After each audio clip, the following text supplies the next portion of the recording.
Welcome back to PodX Studio, everybody, and welcome to another deep dive.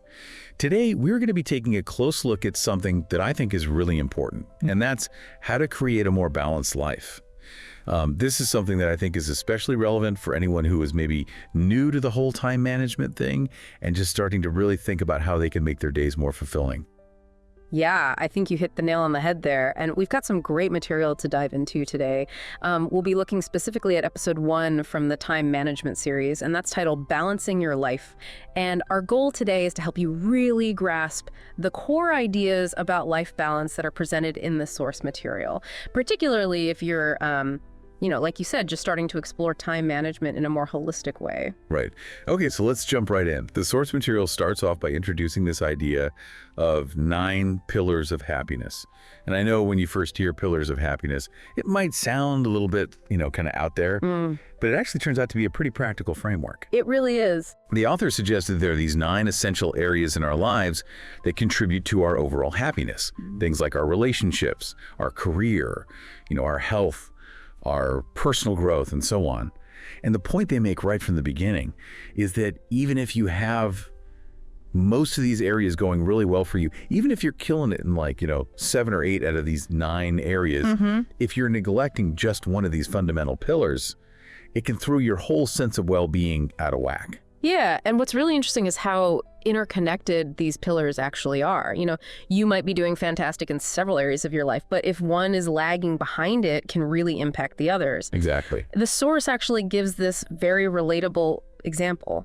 Imagine you're doing great in your career. You've got strong relationships, you're intellectually stimulated. You've got like 7 or 8 of these 9 pillars looking pretty solid. But let's say you're completely ignoring your physical health.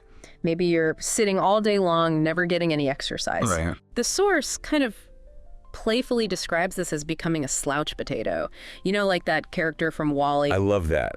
Yeah, that's a great analogy. And that lack of physical well-being can have a ripple effect on everything else. It can drain your energy, it can affect your mood, it can even strain your relationships. Absolutely. It's not just about having a bunch of good things happening. It's about having them all work together and support each other, like a well-balanced ecosystem. Yeah. And the author uses this really vivid analogy to get this point across.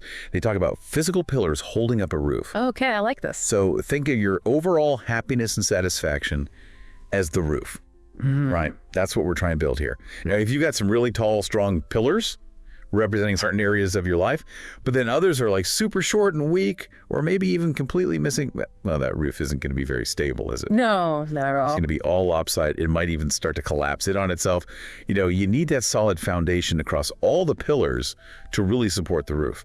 Yeah, and that's a really powerful image. It highlights how important it is to have a good proportion of these pillars, not just 1 or 2 that are super strong while the others are neglected. For sure. The source seems to suggest that having more of these fundamental needs met, even to a decent degree, tends to lead to a much more robust and sustainable sense of well-being. Okay, so let me jump in here with something that I think is super important for our listeners to remember, especially if they're just starting to think about this whole work-life balance thing. Okay. These 9 pillars of happiness that we're talking about, they don't have to be fulfilled solely through your job. I mean, it's a common misconception that work-life balance is all about, splitting your time 50-50 between your job and everything else.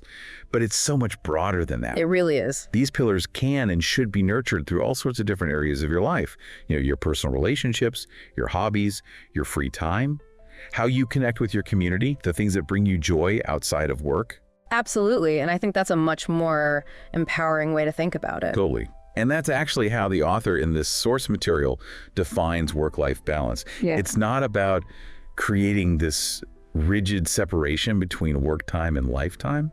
It's about actively working to bring a sense of balance to all these different pillars across all the different facets of your life. I love that. It's a much more holistic approach. It is. So this naturally leads to the question of how do we actually put this into practice? I mean, these pillars can sound a little bit abstract, right? So it becomes a deliberate way to nurture those potentially neglected pillars, getting more physical activity by being out and about, exploring new places, and strengthening their relationship through these shared experiences.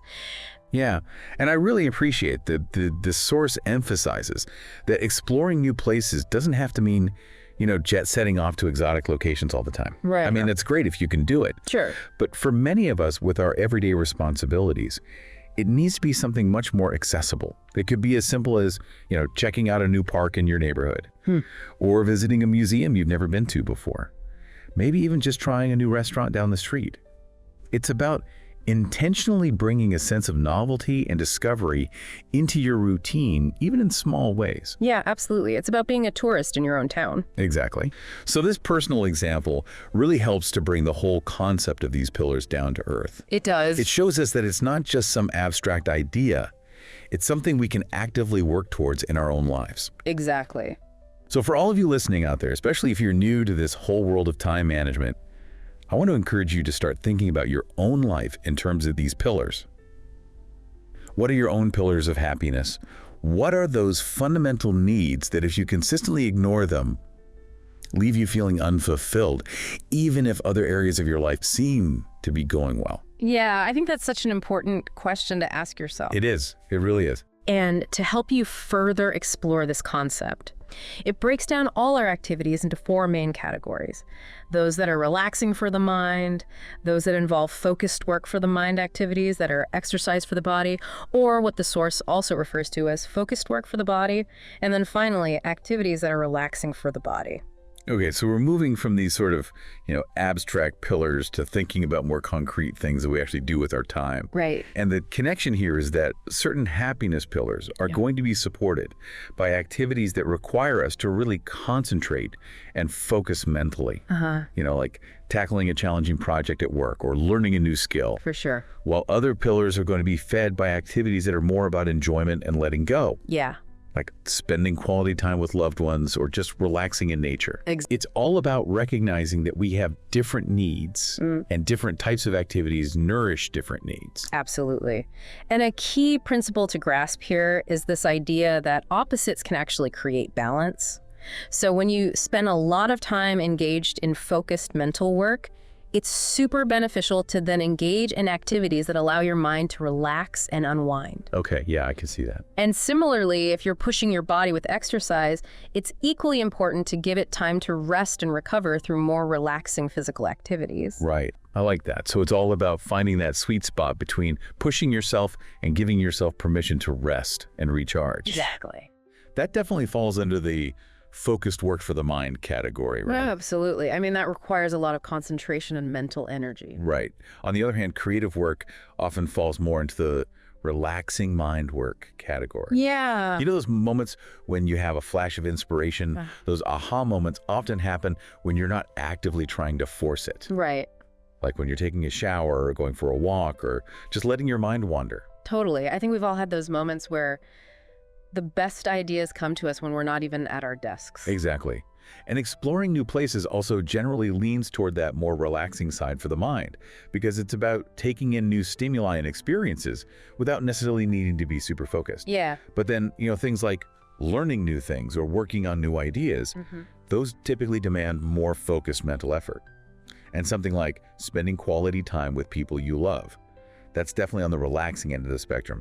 It's all about just being present and enjoying those connections. So this brings us to a really interesting point, where the source takes a critical look at a very common but often ineffective approach to work-life balance. Okay. A lot of people think it's all about just alternating between periods of really intensely focused work on their computer and then during their breaks, just passively scrolling through social media on their phone. Oh, yeah. I think we're all guilty of that from time to time. Right, like that classic image of constantly switching between work emails and mindlessly scrolling through our feeds. And the source is pretty blunt about this. They call it a disaster in terms of achieving true balance. Wow, okay. Strong words. Why do they say that? Well, the reasoning is that while you might be technically switching between different tasks, you're not necessarily fulfilling those fundamental pillars of happiness in any meaningful way. Right. You might be giving your focused brain a temporary break with some passive consumption, but you're still likely glued to a screen. You're not engaging in any significant physical activity. You're not truly allowing your mind to deeply relax, and you're probably not actively nurturing your relationships or pursuing new interests in a way that's truly fulfilling. Yeah, I can see how that would be a problem in the long run. Exactly. And that's why the source brings us back to the core idea of actively striving to balance those fundamental pillars of happiness. That's the real key to a more balanced and ultimately more satisfying life. Okay, so to sum things up for our listeners today, the main takeaway is that achieving true balance is not about rigidly dividing your time between work and leisure. It's a much more nuanced process of identifying those fundamental needs, those pillars of happiness, and then actively nurturing them through a diverse range of activities that engage both your mind and your body in different ways, incorporating both focused effort and genuine relaxation. That's a great summary. And for those of you who are just beginning your journey into the world of time management, this concept of the 9 pillars can be a really valuable foundation. Absolutely. Instead of just focusing on how to cram more tasks into your day, start by considering whether you're actually building a well-rounded and fulfilling life by consciously tending to those different fundamental human needs. Such a powerful shift in perspective. It is. So here's a final thought for you to chew on. Take some time to think about which of your own pillars might feel a little wobbly right now, or maybe even completely absent. And ask yourself, what's one small manageable step you could take, even today or this week, to start building that pillar up, even if it's just a little bit. I love that. Just one small step. Anyone can do that. Exactly. We hope this deep dive into the foundations of life balance is giving you some useful insights to think about. We did our best. And we'll see you in the next video. Don't forget to like, share, comment, and subscribe. Stay tuned. See you then.